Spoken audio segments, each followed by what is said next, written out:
या परमपिता परमेश्वर धन्य है, उनकी करुणा सदा की है। बाकी हालेलुया। और इस समय में हम परमेश्वर की उपस्थिति में वचनों के विषय में देखेंगे कि हर बेला आइन तो थोड़ा तो ठीक हो देते। परमेश्वर की आज्ञा और इच्छा के अनुसार परमेश्वर के राज्य में हम देखते हैं तो व्यवस्था में हमारे पास 613 आज्ञाएं हैं। कितनी है? 613 आज्ञाएं हैं, जिसमें से 365 आज्ञाएं इस बात को प्रकट करती है कि ये ना करना। प्रभु ने बहुत सी बातों का इनकार किया है, ऐसा ना करना। 365 आज्ञाएं मतलब हर दिन एक आज्ञा हमारे लिए होती है कि ऐसा मत करना। 248 आज्ञाएं, 248 आज्ञाएं ऐसी हैं जिसमें लिखा है ऐसा करना। हालेलुया। तो हमारे पास हर दिन एक आज्ञा है जिसके विषय में परमेश्वर हमें चेतावनी देते हैं कि ऐसा ना करना। परंतु 248 जो आज्ञाएं हैं वो हमें इस बात को प्रकट करती हैं कि ऐसा करना। तो परमेश्वर की महिमा में हम इस बात को अगर समझें तो हमारे पास इनकार करने वाली बातें ज्यादा हैं। क्यों? हम देखें अगर तो परमेश्वर ने जब आज्ञा दी थी, पहली आज्ञा क्या दी थी? विश्राम दिन को पवित्र मानना। हालेलुया। जो कि स्वयं परमेश्वर ने उस पर विश्राम दिन के विषय में 7वां दिन विश्राम दिन ठहराया था, ऐसा ना। लेकिन परमेश्वर ने पहली आज्ञा जो दी थी ना करने वाली, वो वहां से शुरू होती थी कि भले बुरे ज्ञान के फल को ना खाना। हालेलुया। ज्ञान के वृक्ष के फल को ना खाना, अर्थात भले बुरे के ज्ञान में फंसना, मतलब में उसका इनकार किया गया है कि हमें, इसका मतलब हम रोज किसी न किसी तरह के भले बुरे ज्ञान में फंसते हैं। हालेलुया। उन अशुद्ध बातों में फंसते हैं जो परमेश्वर की पहचान के विरोध में है। इसलिए परमेश्वर ने जब आदम और हव्वा को पहले दिन जब उस वाटिका में रखा तो उन्होंने सबसे पहले ये आज्ञा दी कि क्या? भले या के फल को मत खाना। हालेलुया। परंतु उसके साथ साथ एक आज्ञा है, मेरे विश्राम दिन को अवश्य पवित्र मानना। तो हम अगर देखें तो परमेश्वर ने जब 10 आज्ञाएं दी थी, उन 10 आज्ञाओं में एक वचन ये भी है कि परमेश्वर के विश्राम दिन को पवित्र मानना है। हालेलुया। लेकिन मुझे एक रिक्वेस्ट आई है कि जो बातें हमने कल बोली थी कि परमेश्वर से हमारे मन को हटाती है, हम उन्हें कुछ कुछ लोग उसे लिख लेना चाहते हैं। तो इससे पहले हम उन उन चीज़ों को लिखेंगे। आप लोगों में से जितने लोग लिख लेना चाहते हों वो उन स्वभावों को, उन आदतों को लिखेंगे जिसमें हम परमेश्वर को कहेंगे को छोड़ दूसरों को ईश्वर करके मानते हैं। वो दूसरी बातें क्या हैं, इन्हें आज हम लिख लेंगे। हालेलुया। तो इस समय हम देखेंगे जो टॉपिक मुझे प्रभु ने दिए थे वो था किसी व्यक्ति को बड़ा स्थान देना, किसी व्यक्ति को महत्वपूर्ण स्थान देना परमेश्वर से बढ़कर। चाहे वो माता पिता हो, चाहे वो बच्चे हो, चाहे वो भाई बहन हो, चाहे वो दोस्त हो, चाहे पति पत्नी हो, चाहे कोई भी ऐसा जन हो जो परमेश्वर से हमारे मन को हटाता है, या फिर हम उन बातों से, उन उन चीजों में हम फंस जाते हैं, मनुष्य फंस जाता है उसे प्रसन्न करने या के विषय में अपना मन इतना ज्यादा लगा लेते हैं कि कहीं ये मनुष्य, ये व्यक्ति मुझसे खो ना जाए, मुझसे दूर ना हो जाए। इस बात के विषय में लिखा है, जो प्रभु ने मुझ पर प्रकट किया था, कि यदि वो व्यक्ति मुझसे खो जाएगा तो उससे उससे मुझे बहुत बड़ी हानि होगी, मैं कहीं का नहीं रहूंगा। साधारण शब्दों में कहें तो एक मनुष्य बहुत अनमोल बन जाता है। सबसे बढ़कर अनमोल बात यह होती है कि सब कुछ को छोड़कर मुझे सिर्फ उस मनुष्य को पसंद करना है, या ये कह सकते हैं कि उस मनुष्य के प्रति इतना स्नेहमयी प्रेम हो जाता है कि एक पल भी उससे अलग नहीं रहना चाहता। या फिर ऐसा कह सकते हैं कि इस मनुष्य को प्रसन्न करने की चाहत इतनी ज्यादा हो जाती है कि उसी को पूरा करने के प्रयत्न में लगे रहते हैं। ये एक तरह से उस मनुष्य को अपना ईश्वर मान लेना होता है। हालेलुया। दूसरा है कोई वस्तु, और उसके बाद है कोई स्थान। किसी स्थान पर आप किसी को जाना है तो जाना ही है, चाहे कोई कुछ भी कह ले।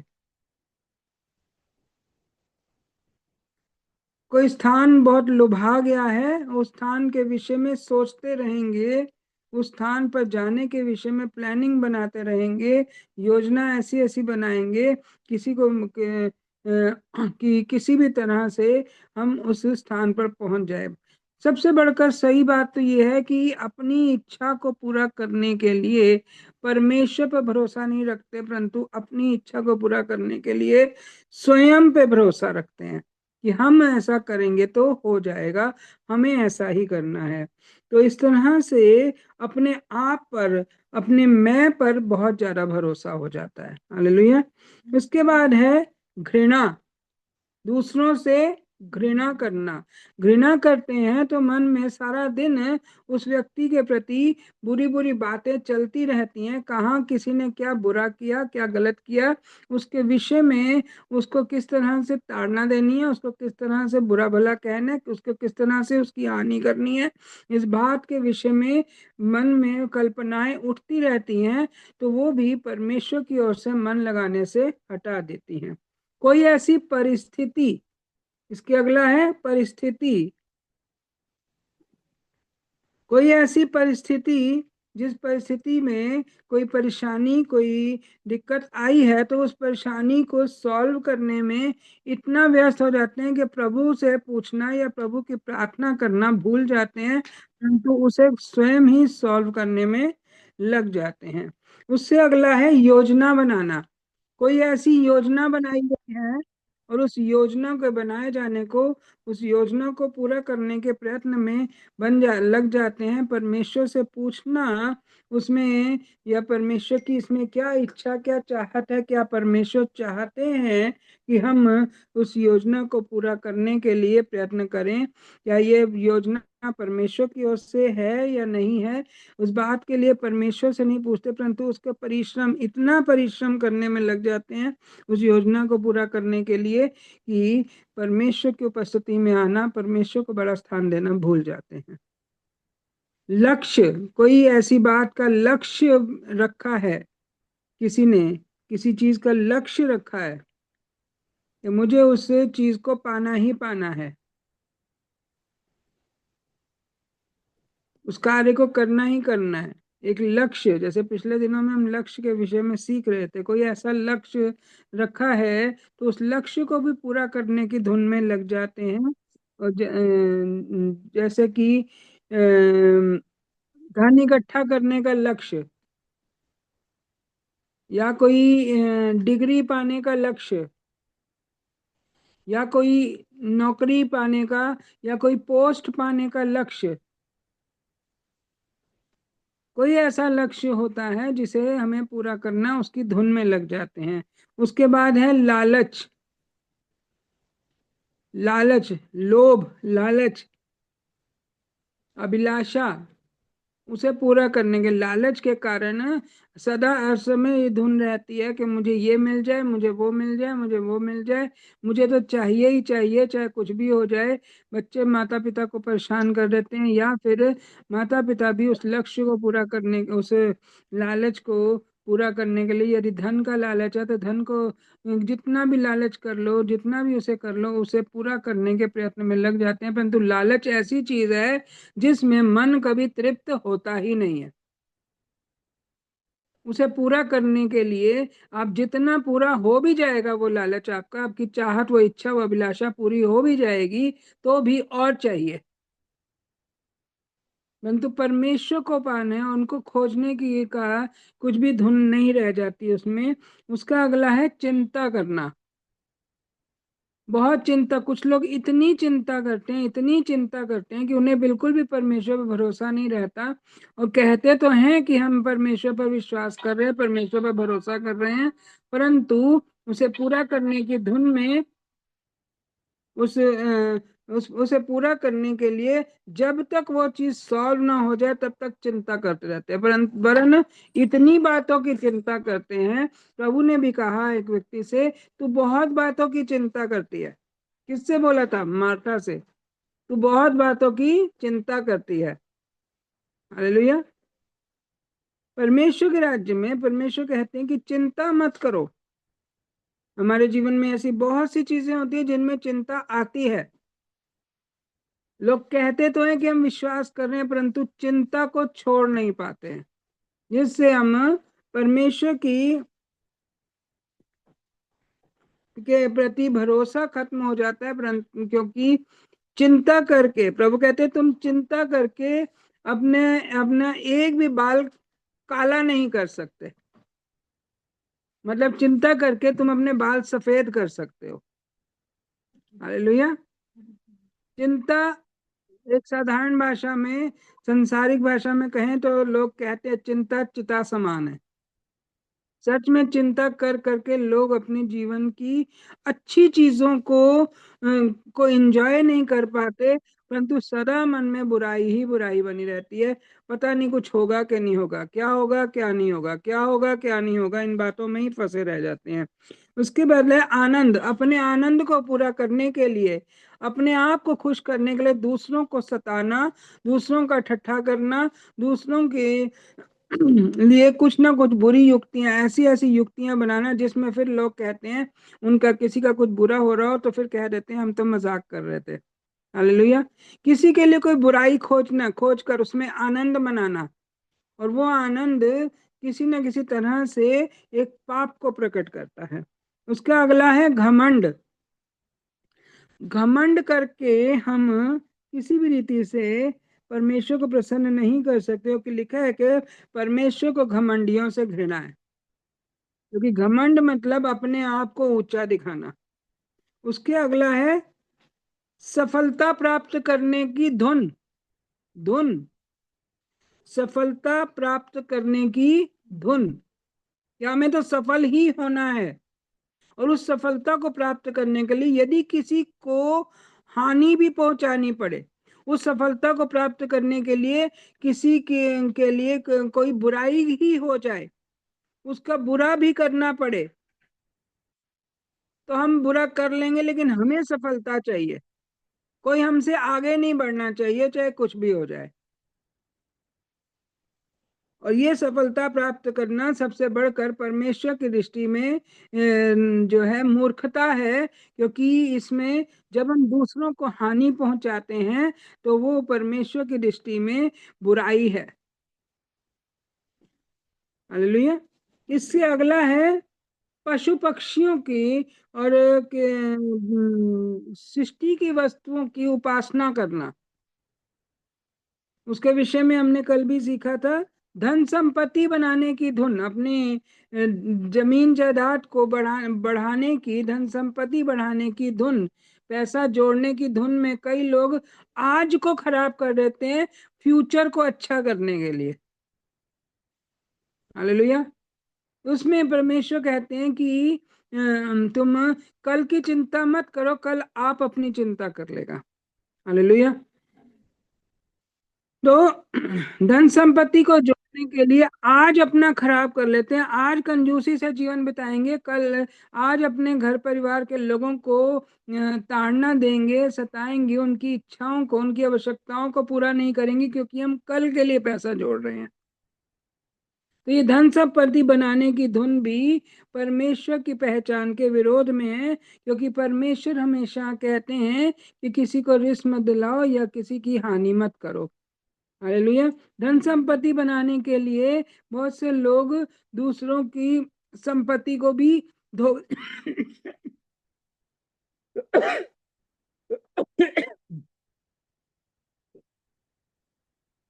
धोखे से छीन लेना चाहते हैं, किसी को कोई लॉस पहुंचाना चाहते हैं। तो ये भी आदत परमेश्वर की पहचान के विरोध में है। कुछ ऐसी आदतें जिसे कहते हैं जिद्दीपन या ढीठता, जिद्दीपन से जिद करके अपनी इच्छा को पूरा कराना, चाहे किसी को कितना भी दुख हो रहा हो, कोई उस आवश्यकता उस इच्छा को पूरा करने के लिए योग्य ना हो, फिर भी जिद करके उस इच्छा को पूरा कराना, ये भी परमेश्वर को पसंद नहीं है। ये आदतें, कई ऐसी आदतें हैं जो जिसके विषय में प्रभु आने वाले दिनों में बताएंगे। इससे अगला है ढीठता। परमेश्वर को ढीठता से घृणा है कि हाँ, कोई परमेश्वर कोई बात कह रहे हैं या कोई मनुष्य कोई बात कह रहा है ऐसा करना, तो उसे करना नहीं चाहते, या ऐसा नहीं करना तो हम तो उसी को करेंगे, जो हमारा मन करेगा हम तो वही करेंगे। दूसरा कोई कितना भी बोलता रहे या परमेश्वर चाहे कितना भी समझाते रहे, परंतु हम तो हमारी ही इच्छा को पूरा करेंगे। इसे ढीठता कहते हैं। परमेश्वर इससे घृणा करते हैं। इसका अगला है विचार। कुछ लोगों की आदत होती है कि अपने विचारों के घोड़े दौड़ाते ही रहते हैं, हर समय अपने विचारों में कुछ ना कुछ प्लानिंग्स बनाते ही रहते हैं, जिससे वो परमेश्वर की ओर उनका मन नहीं लग पाता, क्योंकि उनके मनों में व्यर्थ के विचार उठते रहते हैं। इससे अगला है दर्शन। एक दर्शन होता है जो परमेश्वर की ओर से होता है दर्शन, उसमें परमेश्वर सहायता करते हैं, परंतु कुछ लोग अपना स्वयं का एक दर्शन रख लेते हैं कि मुझे इस बात को इस रीति से मुझे मेरी चाहत है, मेरे द्वारा ऐसे ऐसे काम हो जाएं। दर्शन रखा जाता है, परंतु उस दर्शन को पूरा करने की धुन में परमेश्वर की ओर से जो दर्शन, परमेश्वर की ओर से जो इच्छा है, उसे ध्यान नहीं रखा जाता। ये भी परमेश्वर इसे मूर्खता कहते हैं। इसके आगे है रिश्ता। कुछ ऐसे रिश्ते होते हैं जिनको बचाने की धुन में लोग परमेश्वर को पीछे कर देते हैं, परमेश्वर का इनकार कर देते हैं। हालेलुया। कुछ ऐसे रिश्ते होते हैं, कुछ ऐसे लोगों के रिश्ते खराब हो रहे हैं। अच्छा, तुम नहीं चाहते कि हम प्रभु के पीछे चलें, चलो हम ठीक है, हम प्रभु के पीछे नहीं चलेंगे, तुम खुश रहो। हालेलुया। मनुष्यों को खुश करने के लिए, रिश्ते बनाए रखने के लिए भी जो है लोग उस परमेश्वर को पीछे कर देते हैं। ये भी दूसरों को ईश्वर करके मानने के बराबर है। कुछ लोग हैं अपने रोजगार, अगला है रोजगार, अपने रोजगार को चलाने की धुन में परमेश्वर की विश्राम दिन का पालन नहीं करते, अपने रोजगार को बढ़ाने की धुन में किसी की भलाई नहीं करते, अपने रोजगार को उनकी धुन में परमेश्वर की इच्छा को पूरा नहीं करते। इससे अगला है खेल। अर्थात कुछ लोगों का लक्ष्य होता है कि हमें क्रिकेट का खिलाड़ी बनना है, हमें हॉकी प्लेयर बनना है, हमें फुटबॉल प्लेयर बनना है, हमें ऐसा बनना है, हमें वैसा बनना है।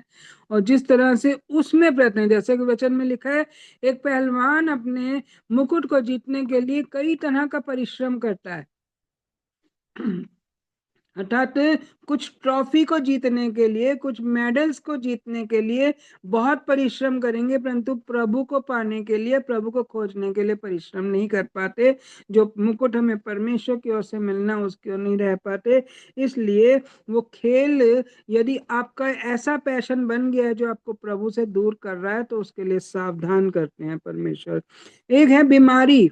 अर्थात बीमारी को भी एक लक्ष्य बना लिया जाता है कि हम बीमार हैं, हम बीमार हैं, हम बीमार हैं, हम ये नहीं कर सकते, हम बीमार हैं, हम वो नहीं कर सकते, हम बीमार हैं, हमसे ये नहीं हो सकता। उस बीमारी को एक ऐसा अपनी बीमारी रूपी कमजोरी को इतना महत्व देते हैं कि परमेश्वर की ओर से मिलने वाला बल, परमेश्वर की ओर से मिलने वाली शक्ति, परमेश्वर की ओर से मिलने वाली चंगाई पर भरोसा नहीं कर पाते हैं। इसलिए उस पर विश्वास ना करने के कारण चंगे नहीं हो पाते। इस कारण से जो परमेश्वर ने जो चंगाई देनी है उससे वंचित हो जाते हैं। उसके बाद है आत्मदया तरस, अपने आप को ईश्वर बना लेना। दूसरों को तो क्या बनाएंगे, अपने आप को ही ईश्वर बना लेना। मैं, मेरी जरूरत, मेरी इच्छा, मेरी चाहत, मेरी योजना, मेरी कल्पना, मेरी बात सुनो, मेरी मानो, मेरे जो मैं कहूं वही करो। और यदि कोई बात पूरी नहीं होती है तो ऐसी आत्मदया तरस करेंगे कि मैं तो कुछ भी नहीं, मेरी तो कोई नहीं सुनता, मेरी तो कोई नहीं मानता, मुझसे तो कोई प्यार नहीं करता, मैं मेरा मेरे लिए इसी बात की धुन में रहते हैं। और यदि पूरी नहीं होती है तो आत्मदया तरस में आ जाते हैं और अपने ऊपर तरस खाने लग जाते हैं। नहीं हो रहा, मेरे मेरे लिए कोई कुछ नहीं कर रहा, मेरे से कोई प्यार नहीं कर रहा, मुझे कोई नहीं पूछ रहा, मेरे साथ कोई नहीं है। कई बार परमेश्वर कुछ लोगों को दूर होने देते हैं इसलिए कि हम परमेश्वर की ओर मन लगाएं। अगर हम किसी व्यक्ति विशेष को, यदि किसी वस्तु विशेष को, या इन सभी बातों में हम किसी चीज को अधिक महत्व दे रहे होते हैं तो परमेश्वर हमें उन चीजों से अलग कर देते हैं।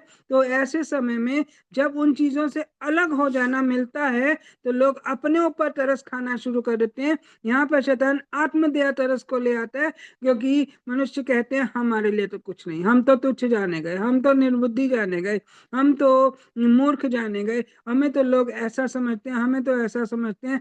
ऐसी बातों को सोचकर अपने ऊपर दया तरस करके अपने आप को ही ईश्वर मान लेते हैं। इस कारण से परमेश्वर उस आत्म दया तरस से भी घृणा करते हैं। अपने आप को भी ईश्वर करके मत मानो। कई तरह का स्वभाव है, कई तरह का व्यवहार है। वो स्वभाव और व्यवहार हम अपनी आदतों में, अपने स्वभाव में, अपने चाल चलन में, अपने व्यवहार में देख सकते हैं कि हम और ऐसी कितनी बातें जिस समय में हमने परमेश्वर को बड़ा स्थान नहीं दिया, हमने परमेश्वर को उत्तम स्थान नहीं दिया। ये सब चीजें जो है परमेश्वर के विषय में हमें परमेश्वर से दूर करती हैं। और एक और खास आदत है, कभी तृप्त ना होने वाली आदत। कितना भी पैसा मिल जाए तृप्त नहीं होंगे, कितना भी खाना खा ले तृप्त नहीं होंगे, कितना भी अच्छा बन दिखे तृप्त नहीं होंगे, कितने मर्जी कपड़े खरीद ले तृप्त नहीं होंगे, कितना अच्छा सब कुछ होगा फिर भी उन्हें ऐसा लगता है कि हमारे पास कुछ नहीं है। हालेलुया। सबसे बुरी ये आदत है तृप्त ना होना,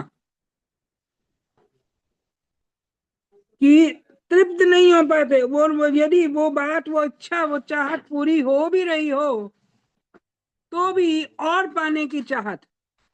परमेश्वर अगर हमारी आवश्यकता को पूरा कर भी रहे हैं लेकिन हमें तो और पाने की चाहत है, हमें तो और चाहिए, और उसे उससे कोई तृप्त ना होना। परमेश्वर कहते हैं ये सब बातें दो स्वामियों की सेवा के बराबर है। हालेलुया।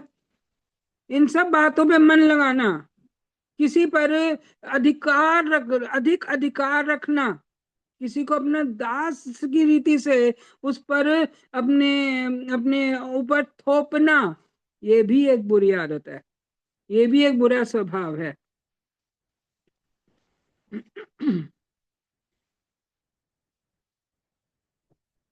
धन पर भरोसा करना कि हमारी आवश्यकता धन से पूरी हो जाएगी, किसी वस्तु पर भरोसा करना कि हमारी आवश्यकता इस वस्तु से, इस व्यक्ति से पूरी हो जाएगी, ये भी एक दूसरों को ईश्वर करके मानने की वाली बात है। धन को ईश्वर मान लिया, या व्यक्ति को ईश्वर मान लिया, या वस्तु को ईश्वर मान लिया।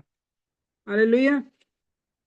और इसके साथ साथ बताया गया था बाइबल को ईश्वर करके मान लेना, उसे माथे से लगाना, उसे मुंह से चूमना, उसे गले से लगाना, या उसे तकिया बना लेना, या अपने तकिए पर रखकर सोना। ये सब बातों में बाइबल के वचन पर मन नहीं लग रहा, परंतु बाइबल हमारे पास है तो हम सुरक्षित हैं, क्योंकि बाइबल ही परमेश्वर है। बाइबल के वचन को यदि भरोसा ना करें तो बाइबल एक पुस्तक है। लेकिन वचन परमेश्वर है। कहीं नहीं लिखा कि बाइबल परमेश्वर। आप पूरी बाइबल में, पूरे पवित्र शास्त्र में खोज ले, बाइबल शब्द आपको कहीं नहीं मिलेगा। हालेलुया। अगर बाइबल परमेश्वर होता तो परमेश्वर के वचन में बाइबल का जिक्र जरूर होता। हालेलुया। लेकिन वचन वचन वचन पर भरोसा रखना है।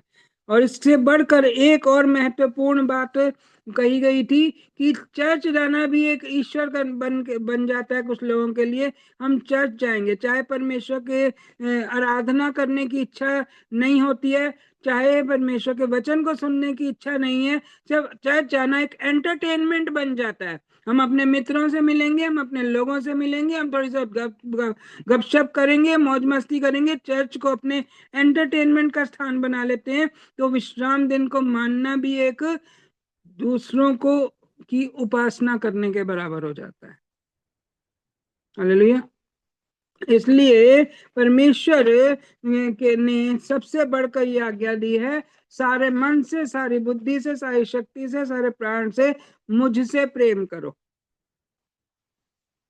हालेलुया। कई ऐसी वस्तुएं जैसे कि हमने जाना था, कुछ लोग फोन को अपना ईश्वर बना लेते हैं। फोन को यूज करना गलत नहीं है, फोन से बहुत से फायदे हैं, लेकिन गलत तरीके से यूज करना, अधिक यूज करना, हर समय फोन में ही लगे रहना, आपकी दृष्टि, आपकी आंखें हर समय फोन में ही लगी हुई हैं, हर समय ही फोन के विषय में अपने आप में एक मन में उत्सुकता जागे रहना, ये भी एक मूर्ति पूजा या दूसरों को ईश्वर करके मानने के बराबर है। हालेलुया। फोन को ईश्वर बना लिया, अपनी पढ़ाई को ईश्वर बना लिया, पढ़ेंगे पढ़ेंगे पढ़ेंगे परंतु वचन नहीं पढ़ेंगे। हालेलुया। पढ़ाई करना अच्छी बात है, लेकिन परमेश्वर को, परमेश्वर का उत्तम समय, उत्तम स्थान देना उससे भी बढ़कर है। इसलिए सब बातों से बढ़कर परमेश्वर को उचित स्थान दे और उसके बाद बाकी कार्यों में सम्मिलित हों। हालेलुया। तो अब जब हम इस बात के साथ साथ हम आते हैं कि परमेश्वर ने जो ये कहा था कि तू अपने लिए कोई मूर्ति खोद कर ना बनाना, ना किसी की प्रतिमा बनाना जो आकाश में या पृथ्वी पर या पृथ्वी के जल में, और तू उसको दंडवत ना करना, ना उसकी उपासना करना, क्योंकि मैं तेरा परमेश्वर यहोवा जलन रखने वाला परमेश्वर हूं। हालेलुया। किसी भी वस्तु को अगर आप बड़ा स्थान दे रहे हैं, किसी पशु को, किसी पक्षी को, किसी जलचर को, किसी वृक्ष को, हम देखते हैं संसार में ऐसा ही है कि बहुत से लोग कुछ वृक्षों की पूजा करते हैं, कुछ पशुओं की पूजा करते हैं, कुछ पक्षियों की पूजा करते हैं, कुछ आकाश के तारागणों की पूजा करते हैं, कुछ मूर्तियों की पूजा करते हैं। इस तरह से कई ऐसी वस्तुएं जिनकी पूजा की जाती है, परंतु परमेश्वर ने सबसे ज्यादा मूर्ति पूजा इस बात को कही है कि तुम्हारा व्यभिचार, तुम्हारा क्रोध, तुम्हारी ज्वलन, तुम्हारी घृणा, तुम्हारा द्वेष, ये सब भी मूर्ति पूजा के बराबर है। इसलिए तुम अगर किसी के लिए अपने हृदय में कुछ ऐसी बातों को खोद लेते हो, छाप देते हो, तो वो भी एक मूर्ति पूजा के बराबर है।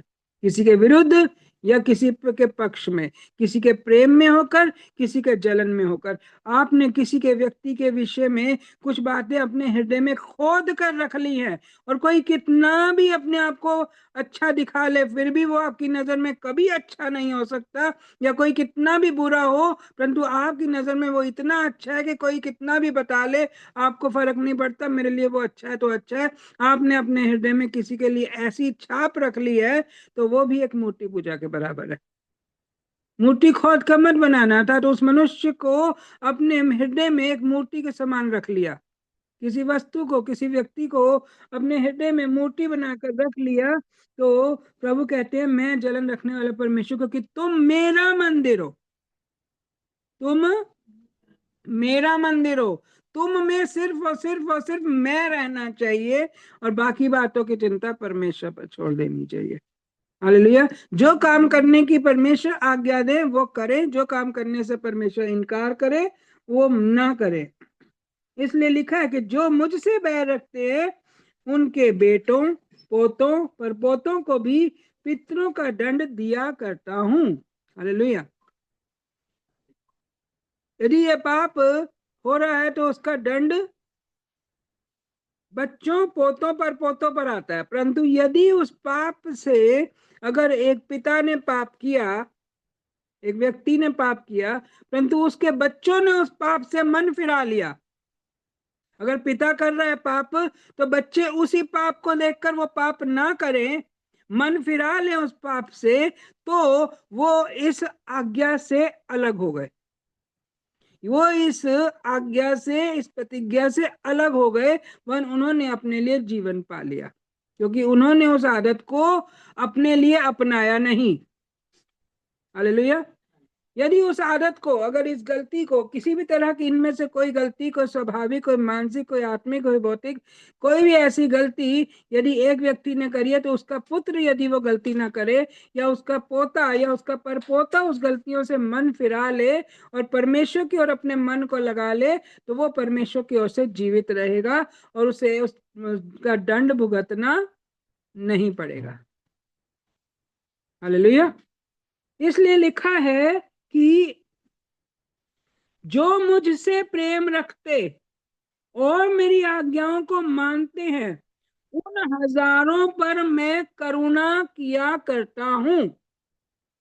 जो इन बातों को मानते हैं, जो इन आज्ञाओं को मानते हैं उन पर, क्योंकि वो मुझसे प्रेम रखते हैं, तो उन पर मैं करुणा करता हूं।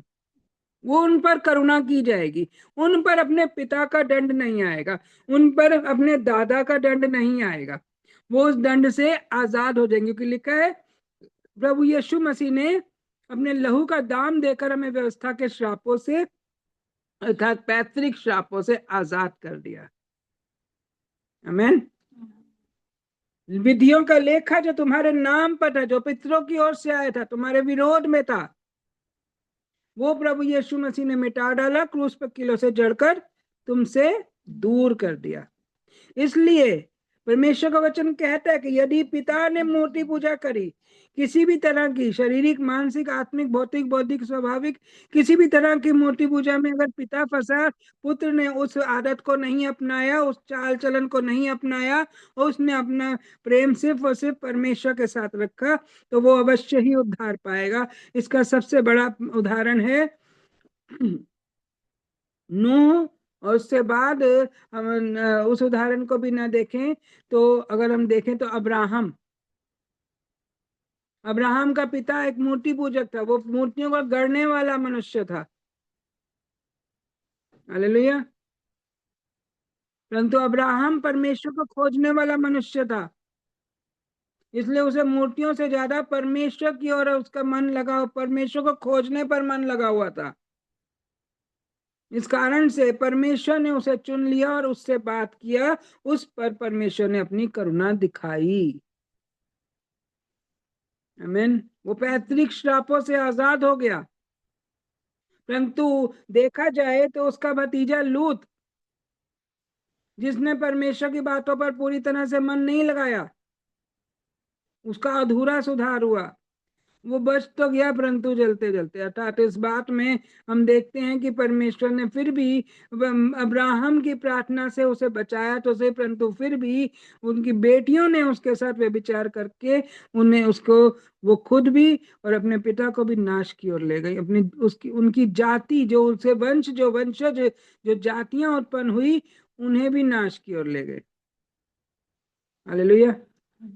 वो मुआबी और अमोनी दो तरह की जातियां बनी, परंतु अगर हम देखें तो उन मुआबी और अमोनियों में से, मुआबी की जाति में से रूत नाम की स्त्री, जिसने कहा तेरा परमेश्वर मेरा परमेश्वर, जिसने कहा तेरे लोग मेरे लोग, जहां तू रहेगी वहां मैं रहूंगी, जहां तेरा परमेश्वर मुझे ले जाए, तुझे ले जाएगा वहीं मैं भी जाऊंगी। तो रूत उस मुआबिन, जो है, रूत जो है वो बचाई गई और वो आगे चलकर दाऊद की दादी बनी। हालेलुया। इस रीति से पितरों का श्राप, मुआबियों पे जो श्राप था, जो बुराई थी, उससे रूत बच गई, उससे अब्राहम बच गया। हालेलुया। अब्राहम का वंश बच गया। तू और तेरा वंश जाति जाति के लिए आशीष का कारण होगा, परंतु इतना हो कि वो मेरे वचनों पर चले। यही बात अब्राहम से कही, वही बात इसहाक से कही, यही बात याकूब से कही, यही बात मूसा से कही, यही बात दाऊद से कही, यही बात सुलेमान से कही। यदि तुम मेरे वचनों पर चलते रहोगे तो मैं तुम्हारी सुरक्षा करता रहूंगा, तुम्हारी सुधि लेता रहूंगा। परंतु जब वो जो लोग वचनों पर नहीं चले, वो और उनके लोग नाश हुए। हालेलुया। तो इस रीति से परमेश्वर ने इस महिमा को दिखाया है कि लोग उस बातों से बच सकते हैं, परमेश्वर की करुणा को पा सकते हैं। आमेन। इसके आगे है कि तू अपने परमेश्वर का नाम व्यर्थ ना लेना, क्योंकि जो यहोवा का नाम व्यर्थ ले वह उसको निर्दोष ना ठहराएगा। परमेश्वर का नाम व्यर्थ ना लेना। हमने गलती तो करी है, लेकिन हम फिर भी कहते हैं नहीं, प्रभु जानता है मेरे से गलती नहीं हुई है। अरे यीशु नाम में बोलते हैं ना, हमने ये पाप नहीं किया, हमने ये बुराई नहीं की। हालेलुया। कई लोग तो परमेश्वर की सौगंध भी खाकर बोल देंगे हमने ये गलती नहीं करी, हमने ये पाप नहीं किया, व्यर्थ में प्रभु का नाम लेते हैं, परमेश्वर उन्हें नहीं बख्शेगा। अपनी इच्छा पूरी करने के लिए प्रभु का नाम लेके बोल देंगे कि ये बात मुझे प्रभु ने कही है, चाहे वो अपनी ही इच्छा हो, प्रभु का नाम लेके बोल दिया उस इच्छा को पूरा करने के लिए, तो प्रभु का नाम व्यर्थ लेने के बराबर है। हालेलुया। प्रभु ने मेरे मन में डाला, चाहे मेरी इच्छा थी। हालेलुया। तो इसलिए लड़कियों को मैसेज करते हैं लड़के, हैं? कई लड़कियों को मैसेज करते हैं लड़के, प्रभु ने मुझे बोला तुमसे शादी करने। हालेलुया। पास्टर नमन बता रहे हैं कुछ लोग, कुछ लड़कियां लड़कों को, कुछ लड़के लड़कियों को ऐसा ही मैसेज करते हैं, प्रभु ने हमारे मन में डाला कि हम तुझसे शादी करें। हालेलुया। इस तरह से कई तरह के ऐसे संबंध बन जाते हैं जो परमेश्वर की पहचान के विरोध में होते हैं। हालेलुया। क्योंकि प्रभु ने तो कहा अन्य जातियों में शादी नहीं करनी है, लेकिन इस तरह से कई लोग अन्य जातियों में भी संबंध बना लेते हैं, और कई लोग अपनी इच्छा के अनुसार किसी को पसंद करके और फिर कह देंगे प्रभु की पसंद है, ये प्रभु ने मुझसे कहा था मैं इससे शादी करूं। हालेलुया।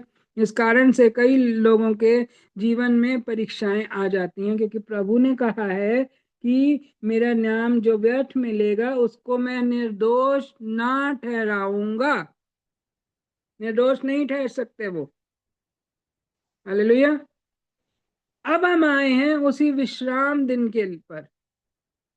तो विश्राम दिन को पवित्र मानने के लिए स्मरण रखना, ये हर एक विश्वासी जन के लिए, ये सिर्फ आदम के लिए ही नहीं था, क्योंकि हम जानते हैं कि परमेश्वर आदम से रोज मिलने आते थे। हालेलुया। ये सिर्फ अब्राहम के लिए ही नहीं था, ये सिर्फ मूसा या इजरायलियों के लिए ही नहीं था, ये सबके लिए जो परमेश्वर पर विश्वास करते हैं। विश्राम दिन को स्मरण रखे, पूरा जगत 7वें दिन को विश्राम दिन मान के चलता है। हालेलुया। रेस्ट डे है, संडे इज द होलीडे, तो लोग भूल गए, रेस्ट डे याद रख लिया। हालेलुया। होलीडे बोला जाता है, होलीडे मतलब पवित्र दिन, लेकिन उसे लोग रेस्ट का दिन ठहरा लेते हैं। आज थके हुए हैं, हम चर्च नहीं जाएंगे, आज थके हुए हैं, आज हमारे पास ये काम है इसलिए हम प्रभु के भवन में नहीं जाएंगे, आज हमारे पास ये काम है इसलिए हम प्रभु के भवन में नहीं जाएंगे। एक ही दिन तो होता है, हमें बहुत सारे काम करने होते हैं, आराम करना होता है, घर में बच्चों को देखना होता है, कपड़े धोने होते हैं, ऐसा करना होता है, वैसा करना होता है। प्रभु कहते हैं मेरे विश्राम दिन को पवित्र करके मानना। परमेश्वर ने अपनी उपस्थिति में आने के लिए एक दिन, हमें 6 दिन लिखा है, 6 दिन तो तू परिश्रम करके अपना सब काम काज करना, परंतु 7वां दिन तेरे परमेश्वर यहोवा के लिए विश्राम दिन है। इसमें ना तो तू किसी भांति का काम काज करना, ना तेरा बेटा, ना तेरी बेटी, ना तेरा दास, ना तेरी दासी, ना तेरे पशु, ना कोई परदेसी जो तेरे फाटकों के भीतर हो, क्योंकि 6 दिन में यहोवा ने आकाश और पृथ्वी और समुद्र और जो कुछ उसमें है सबको बनाया, और 7वें दिन विश्राम किया। इस कारण यहोवा ने विश्राम दिन को आशीष दी है और उसको पवित्र ठहराया है। विश्राम दिन को आशीष दी है। जो विश्राम दिन को पवित्र मानकर वे परमेश्वर के सम्मुख विश्राम दिन में परमेश्वर के सम्मुख आना प्रथम स्थान समझता है और परमेश्वर की इच्छा को पूरा करना ही अपना लक्ष्य रखता है, वो परमेश्वर की ओर से आशीष पाता है। इसलिए परमेश्वर के दिन में कोई बहाना नहीं चलेगा, क्योंकि परमेश्वर बहानों के परमेश्वर नहीं है। हालेलुया। कुछ लोग कहते हैं अरे हम बहाना ढूंढना कर रहे हैं, सच में ऐसा था। विश्राम दिन को पवित्र मानना है, बड़ा मानना है, बाकी परिस्थितियां सब पीछे, विश्राम दिन पहले। विश्राम दिन को प्रथम स्थान देना है। हमें प्रभु के भवन में आना ही आना है। जिस दिन प्रभु की सभा रखी गई है उस सभा को में परमेश्वर की उपस्थिति में जाना ही जाना है, चाहे कुछ भी हो जाए। हालेलुया। मेहमानों से कह दो संडे को इतने बजे से पहले हमारे घर मत आना। हालेलुया। अपने काम काज का ऐसा समय नियुक्त करो जो परमेश्वर के भवन में आने से अलग समय होता है। इतने बजे के बाद हम ये काम करेंगे, या सब प्रभु के भवन में आने से पहले कर लो या बाद में कर लो। यहाँ तो लिखा है काम करना ही नहीं है।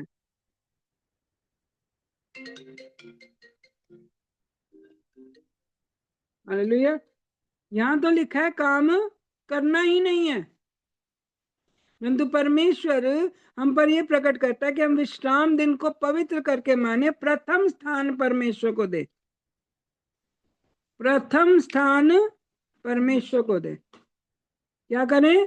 प्रथम स्थान परमेश्वर को दे, तो वो हमें हर प्रकार से हम पर अपनी दया करेंगे और अपनी महिमा को प्रकट होने देंगे। लिखा है कि विश्राम दिन को आशीष दी गई है। जो विश्राम दिन को पवित्र मानेगा वो उसे पूरा करेगा, वो उस विश्राम दिन को आशीष दी गई है, इसलिए आशीष पाएगा। हालेलुया।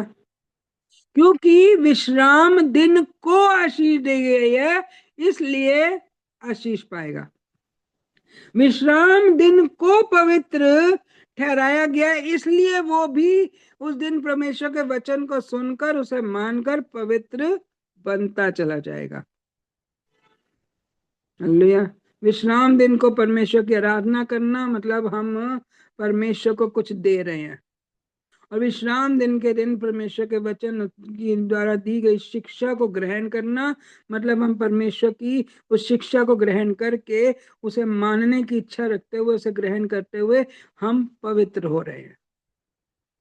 क्योंकि हमने परमेश्वर के वचन को मानना पवित्र, चाहे कितनी भी तबीयत खराब हो, चाहे कितना भी परेशानी हो, चाहे कितनी भी कोई नाराज हो रहा हो, लेकिन हम प्रभु के भवन में आने को नहीं छोड़ेंगे। हमारा मन हो ना हो, क्योंकि मन को तो असाध्य रोग हो जाता है, शैतान उसे रोगी बना देता है। अरे रहने दे, अरे वो। हालेलुया। लेकिन उसकी आवाज को नहीं सुनना, परमेश्वर की आवाज को प्रथम स्थान देना है। हर परिस्थिति में चाहे कुछ भी हो, हम पवित्र स्थान में अर्थात परमेश्वर की उपस्थिति में आने को हम कभी भी इनकार नहीं करेंगे, परंतु हम परमेश्वर की उपस्थिति में अवश्य आएंगे। कुछ भी हो जाए, हमारा मन कितना भी खराब हो, आप परमेश्वर की उपस्थिति में आएंगे, आपका मन ठीक हो जाएगा। आपकी कितनी भी तबीयत खराब हो, आप परमेश्वर की उपस्थिति में आएंगे, आपकी तबीयत ठीक हो जाएगी। आपको कितनी भी घटी हो, आप परमेश्वर की उपस्थिति में आएंगे, परमेश्वर आपकी घटी को भी भर देंगे। हालेलुया। आपके जीवन में कोई भी परिस्थिति आपके लिए वो परिस्थिति हानि की नहीं रह जाएगी, अगर आपने परमेश्वर के पवित्र दिन को पवित्र माना है तो आप आशीषित होंगे, होंगे, होंगे और जरूर होंगे। आमीन। हालेलुया। क्या आप विश्वास करते हैं? आमीन। तो आज की इस वचन को समझने की इच्छा यहीं तक है, आगे हम कल जानेंगे। लेकिन हमने जैसे कि जाना था कि हम परमेश्वर के वचन को मानने के विषय में जो भजन संहिता 119 के वचन हैं, हम उसके अनुसार देखेंगे। चलिए आइए भजन संहिता 119 में।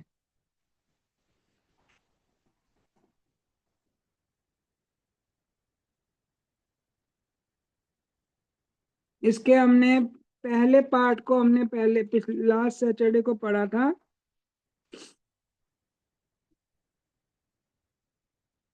क्या लिखा है? क्या ही धन्य है वे जो चाल के खरे हैं और यहोवा की व्यवस्था पर चलते हैं। क्या ही धन्य है वे, धन्य लोग हैं। क्या है? वो धन्य हैं जो प्रभु की चाल पर खरे हैं और यहोवा की व्यवस्था पर चलते हैं, उसकी आज्ञाओं पर चलते हैं। क्या ही धन्य है वे जो उसकी चितौनियों को मानते हैं। वो धन्य है जो उसकी चितौनियों को मानते हैं और पूर्ण मन से उसके पास आते हैं, वो धन्य है। आमीन। फिर वे कुटिलता का काम नहीं करते और वे उसके मार्गों पर चलते हैं। क्या नहीं करते? कुटिलता का काम नहीं करते, क्योंकि वो उसकी पवित्रता में पवित्र होते चले जाते हैं और उसके मार्गों पर चलते हैं। तूने अपने उपदेश इसलिए दिए हैं कि वे यत्न से माने जाएं। परमेश्वर ने आज्ञाएं क्यों दी हैं? कि उसे यत्न से माना जाए। भला होता कि तेरी विधियों को मानने के लिए मेरी चाल चलन दृढ़ हो जाए। आमीन। सभी लोग कहेंगे भला होता भला कि होता कि तेरी विधियों को मानने के लिए मेरी चाल चलन दृढ़ हो जाए, दृढ़ हो जाए, प्रभु यीशु मसीह नासरी के नाम में। आमीन। लिखा है तब मैं तेरी सब आज्ञाओं की ओर चित्त लगाए रहूंगा। जब हमारा मन दृढ़ होगा तो ही आज्ञाओं को मानने के लिए चित्त लगेगी। और लिखा है कि मेरी आशा ना टूटेगी, अर्थात मैं परमेश्वर के वचन के अनुसार जो करना चाहूंगा वो कर पाऊंगा। आमीन। और जो नहीं करना चाहिए उसे नहीं करूंगा। परमेश्वर की ओर से दृढ़ किए जाएं। हालेलुया। लिखा है जब मैं तेरे धर्म में नियमों को सीखूंगा। हम परमेश्वर के धर्म में नियमों को सीख रहे हैं, तो लिखा है तब तेरा धन्यवाद सीधे मन से कर पाऊंगा। फिर दिखाने के लिए धन्यवाद नहीं होगा, सीधे मन से धन्यवाद होगा। सिर्फ व्यर्थ में धन्यवाद धन्यवाद धन्यवाद नहीं होगा, सच्चे मन से धन्यवाद होगा। आमीन। मैं तेरी विधियों को मानूंगा और मुझे पूरी रीति से ना तज। अर्थात हम परमेश्वर के सम्मुख वाचा रखें, मैं तेरी विधियों को मानूंगा, प्रभु मुझे मत छोड़ना कभी भी। आमीन। मैं आपकी विधियों को मानूंगा। आमीन। Hallelujah, hallelujah.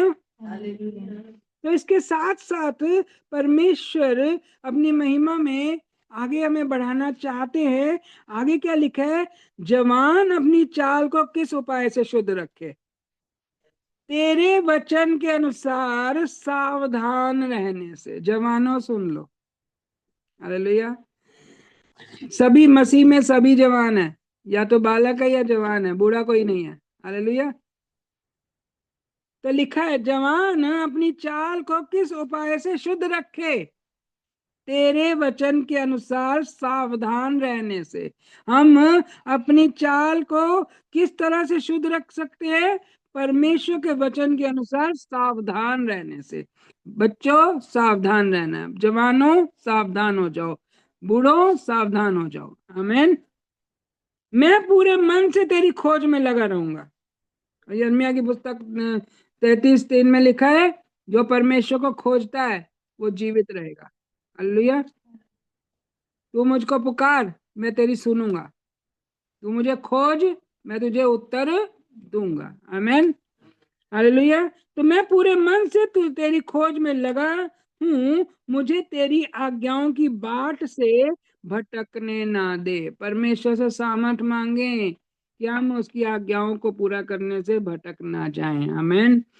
मैंने तेरे वचन को अपने हृदय में रख छोड़ा है। कितने लोग हैं जो वचन को अपने हृदय में रख लेते हैं कि तेरे विरुद्ध पाप ना करूं?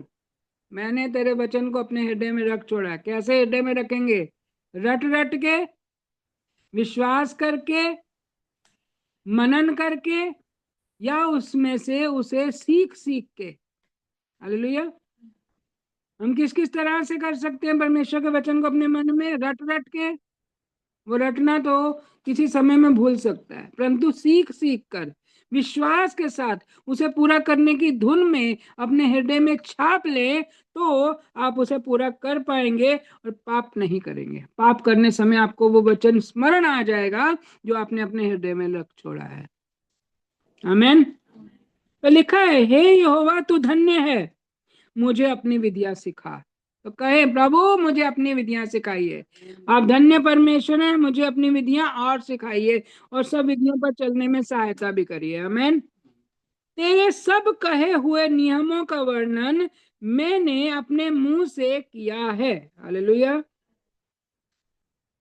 क्या लिखा है? तेरे सब कहे हुए नियमों का वर्णन मैंने अपने मुंह से किया। क्या हम अपने मुंह से बोलते हैं अब से, प्रभु ये आज्ञा हम तेरी मानेंगे, अब ये आज्ञा मानने वाले हो जाएं हम, अब हम ये आज्ञा मानने वाले हो जाएं? अपने मुख से जब आप बातें करेंगे परमेश्वर के साथ और कहेंगे, प्रभु अच्छा बांधेंगे, तो लिखा है उन नियमों का वर्णन हम अपने मुंह से किया है। तो लिखा है कि मैं तेरी चितौनियों के मार्ग से मानो सब प्रकार के धन से हर्षित हुआ हूं। आमीन।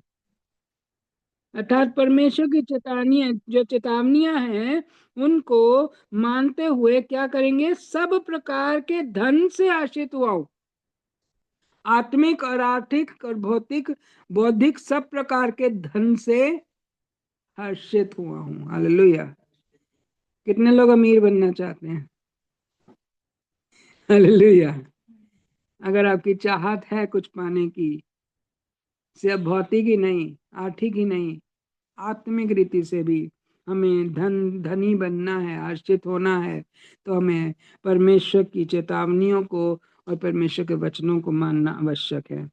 मैं तेरे उपदेशों पर ध्यान करूंगा। कहेंगे, मैं तेरे उपदेशों पर, मैं तेरे उपदेशों पर और तेरे मार्गों की ओर दृष्टि रखूंगा। मैं तेरे मार्गों की ओर दृष्टि रखूंगा। मैं तेरी विधियों से सुख पाऊंगा। तेरी विधियों को पूरा करने से सुख पाऊंगा और तेरे वचन को ना भूलूंगा। आमीन। ये हर दिन आपने इस बात को स्मरण करना है, इसे याद करना है, इसे अपने मन में बसा लेना है कि प्रभु हमें ऐसा ही चलना है। ये एक वाचा बांधने के बराबर है। आमीन। तो आइए हम इस विषय में प्रार्थना करेंगे। Hallelujah, hallelujah, hallelujah, hallelujah. धन्यवाद, धन्यवाद, धन्यवाद, धन्यवाद करते हैं पवित्र परमेश्वर। धन्यवाद, राजाओं के राजा, प्रभु के प्रभु, सर्वशक्तिमान परमेश्वर। प्रभु आपकी चेतावनियों को मानने, आपकी विधियों पर चलने के लिए, प्रभु जी आपकी आज्ञाओं और इच्छाओं को पूरा करने के लिए जो प्रभु अपने मन में धारणा रखता है, आप उसे धन्य कहते हैं, आप उसे धन्य कहते हैं। हाँ प्रभु जी, क्योंकि व्यवस्था 28 में भी आपने ऐसा ही कहा है प्रभु, कि जो तुम मेरे बातों को इसलिए सुनता है कि उसे मानने के लिए चित्त लगाता है। हाँ प्रभु, आपने उसे ही धन्य कह दिया। हाँ प्रभु जी, अगर हम उसे मानने के लिए भी चित्त लगाएं और उसे मानने का प्रयत्न भी करें, हाँ प्रभु जी, हमसे यदि नहीं भी हो पा रहा फिर भी हम उसके जितना हो पाए उतना करने का प्रयत्न करें, तो भी आपके राज्य में हम धन्य माने जाएंगे, क्योंकि हम आपसे प्रेम रख रहे हैं, आप पर विश्वास कर रहे हैं, आपकी महिमा कर रहे हैं, आपको बड़ा स्थान और प्रथम स्थान देने के प्रयत्न में लगे हैं। इसलिए परमेश्वर प्रभु, आपकी इच्छा सब में पूरी हो। मैं विश्वास करती हूँ कि आपके बच्चे प्रभु जी इन सब बातों को सुनकर सीख कर अवश्य ही आप में सिद्ध होते चले जाएंगे। हर एक जन को आप में सिद्ध होने दो। बोल रहा पगल रिकल चल लिया। परमेश्वर का वचन हर एक के हृदय में सिद्ध हो जाए, परमेश्वर का वचन हर एक के हृदय में छप जाए। ओ शल रहा पगल तेर का गले चल ले पगल तेर का गले चकल रिया पगल तेर का गले चल लिया। ओ शनल रहा पगल तेर का गले चल ले पगल तेर का गले चल दिया। छप जाए, छप जाए, छप जाए, जो सुना है, जो सीखा है, सबके हृदयों में बस जाए, बस जाए, बस जाए। शल रिया पगल तेर का गले चल लिया। ओ शनल रहा पगल तेर का गले चल ले पगल तेर का गले चल लिया। ओ शल रहा पगल तेर का गले चकल रिया पगल तेर का गले चकल रिया। अल्लाह रही पगले चकल रिया। Oh, touch, Lord, touch every mind, every soul, spirit, body, every heart in the name of Almighty Jesus Christ of Nazareth. Oh, छूले छूले पापा जी, छूले अब्बा जी, छूले पिताजी, अली आ रही है बगले तोड़ बगले चल ले। ओ छप जाए, छप जाए, छप जाए हर एक हृदय में। ओ प्रभु, आपकी विधियों को, आपकी इच्छा को पूरा करने के प्रयत्न में हर एक जन प्रभु आपके सम्मुख विश्वास योग्य हो जाए और सिद्ध होता चला जाए। आपकी सामर्थ चाहिए, आपका बल बुद्धि चाहिए, आपकी समझ चाहिए प्रभु जी, आपका अनुग्रह काफी है। आप अपने लोगों को प्रभु जी, जितने लोग आपकी वचन को सुनने के लिए आशा और इच्छा रख रहे हैं, आप उनके जीवन में अवश्य ही पूरा भी करेंगे।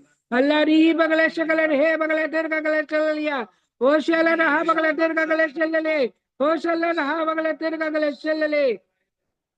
पवित्र पवित्र पवित्र सेनाओं का यहोवा पवित्र ईश्वर रहा पगले तेर का गले चल लिया। बच्चों से लेके बूढ़ों तक, बूढ़ों से लेके बच्चों तक, छोटे से छोटे बच्चे, बड़े से बड़े बच्चे प्रभु जी, हर एक जन, वो जवान, वो प्रभु जी, हर एक जन प्रभु आपकी महिमा को सुनने और मानने वाला हो जाए, आपकी इच्छा को पूरा करने वाला हो जाए।